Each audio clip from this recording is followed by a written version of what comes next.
Greetings everyone and welcome to the channel. This is Tamara the Paper and Pen Girl. I'd like to welcome you to my Bible in a Year review. This is Bible in a Year review number 9 and I'm very happy about that, and I hope that you are too. When we left off at review number 8, we left off at Numbers 6. So we're going to jump into Numbers 7.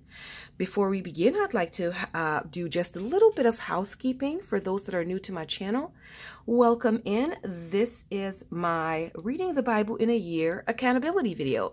So these videos help me to stay accountable with my reading and not get too far behind, but also make sure that I am continuing on the goal towards reading the Bible in a year. I do get sidetracked. Life does happen in the meantime that we're doing these things. And so if it happens to you, do not get discouraged. Pick back up from where you left off and let's just continue. If you would be so kind as to hit that subscribe button, that will allow you to be notified of when I have new videos posted up. Jumping right in, Numbers 7. In number 7, we see where the sanctuary or the tabernacle is being set up. Before, we've seen instructions to build, the measurements, the materials, all that stuff being given through Moses. Now we see the building or the setup of the tabernacle. I actually wrote down that the number 7 had 89 verses. So this was a pretty long one. We also see that here offerings were made after the setup by each of the princes or the heads of their father's house, each on a different day. And there were 12 tribes, right? So 12 days, 12 princes, 12 offerings.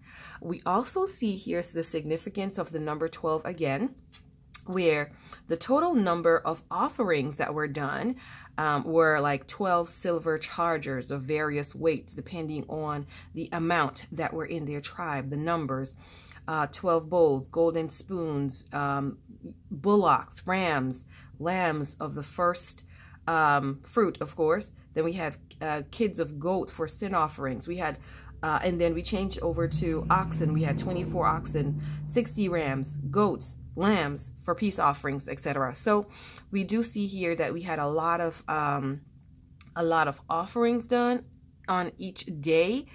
Now you can see why it's labeled the book of Numbers, because it's full of numbers. You're calculating. There's a lot of calculating being done. We go over to Numbers 8. That's what I wrote down for number 7. Numbers 8, we see here where the Levites were separated, cleansed, and prepared to serve in the tabernacle. They were given to Aaron to serve in the sanctuary, right? Or to do the sanctuary service. Males that were 25 years up to 50 were picked out. So there's a 25-year service that we see here. After the age of 50, they were retired from service and they were to serve and minister with the congregation as well. So there is a season, a time and season for everything. And the Lord has given the time and season. We remember also that for going to war, I believe it was also males that were 25 as well. So there's a minimum age to do things and a maximum age to do things. We move on to Numbers 9, and in Numbers 9 we see some ordinances being given of what to do if you have touched a dead body during the Passover. They were given instructions for both residents and for strangers within the land. So that was given in Numbers 9. We also see that instruction was said when the Lord, who came in a cloud, was upon the tabernacle, then they were to camp and they were to stay in that camp. But when the cloud was lifted, that is when it was time to travel, to venture forth as well.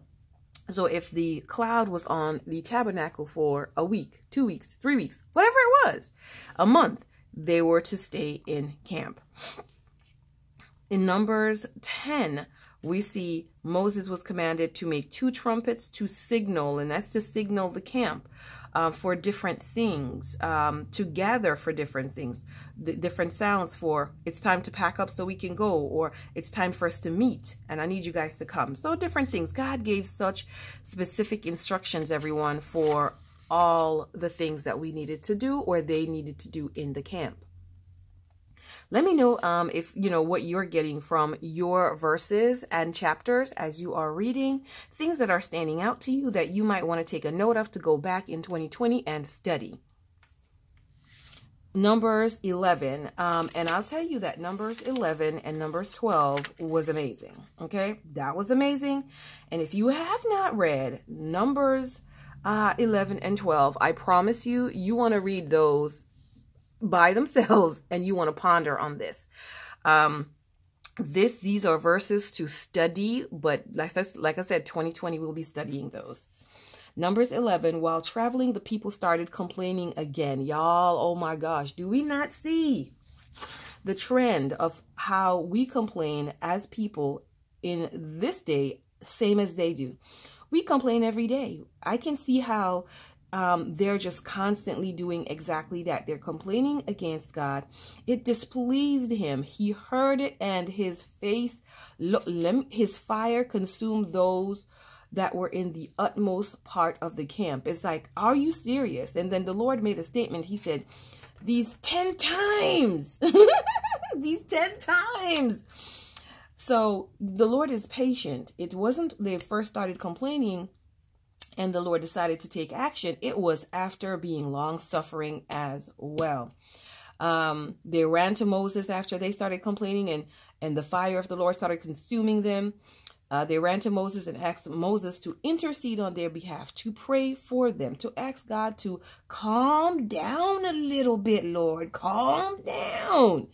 So after Moses did that for them, they started complaining about not having flesh to eat, not having any meat, that they're just eating this manna, morning, noon, night, manna. And so they were complaining about having the same thing to eat. These days, we see people online, as well as we know some people that they don't mind eating the same thing every day. And some people who like, oh no, I've got to have something new every day. I don't eat leftovers. Do you know anyone like that? Let me know in the comment down below. So Moses, okay, in verse 16, this is verse 16. We have verse 11. Verse 11, I said it was very funny. I said verse 11 was very funny. I'm just reading a note I made to myself here. After they were complaining and Moses had to go to them, Moses was like, Lord, why me? Did I give birth to these people? Should I have to breastfeed these people? It was so funny. This was so funny. So I had to make a note of verse 11 because Moses is just being human. Moses is doing exactly what we're doing. Lord, why do I have to go through this? I did not bargain for this with these people. So Moses was doing that. They were together about 6,000 to feed the Lord brought. Okay, so all in the camp, they had about 6,000 people. And the Lord brought quail for them to eat. And the quail was not in the camp. It was, a little ways out. So they had to journey out to go pick it up and come back in. It was enough to feed 600,000 people. Do y'all imagine what feeding 600,000 people is like? Even the people were like, okay, wait a second. Are we going to kill all of our livestock to be able to feed all the 6,000 people? But the Lord provided. Whatever God ordains, whatever he said he will do, he provides the necessary equipment to be able to do it. Numbers 12, and then we're going to wrap up. Numbers 12 is where Miriam and Aaron spoke against Moses because he had married an Ethiopian woman. And the Lord heard this. You've got to be careful how you speak about the people of God. Whether or not they have done something wrong, yes or no. You can speak, but you got to be careful how you speak about the people of God. The Lord heard it, and the Lord said, come, call them to the door of the tabernacle. Call them. I need you to call them. Call them. because Miriam and Aaron was saying, doesn't God speak to us too? Doesn't he speak to us as well? You know, why Moses got to be like that? Doesn't he speak to us? Aren't we important as well? The Lord said, come to the front door and call the people as well. So when they came, the Lord said, okay, you want to talk about the Lord speaking to you? Other people I speak to in dreams, and I speak to them in visions, right? But my servant Moses, I speak to him face to face as friend to friend. Please, he is not like you all. I was like, Lord, have mercy.